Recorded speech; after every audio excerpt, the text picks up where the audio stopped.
there's loads of words in Ulster-Scots that are connected to linen and the weaving of linen. Well, we would say lint, and that's most commonly used in relation to the lint dam.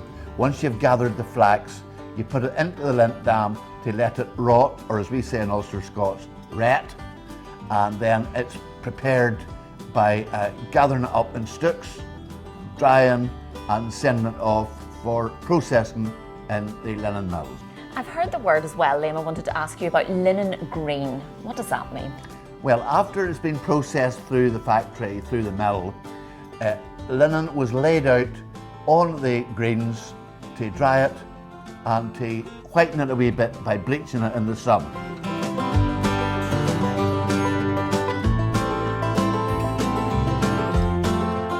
What are you doing, Jane? I'm having a go at spinning, Liam, and apparently I'm actually a dab hand for a beginner.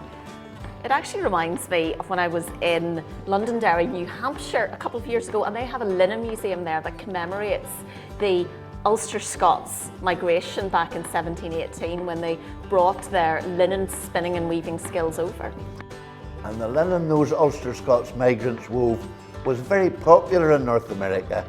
In fact, the first trademark product is actually Londonderry Linen. And it was worn by Thomas Jefferson and George Washington. And I'm not spinning you a yarn. We'll see you next time.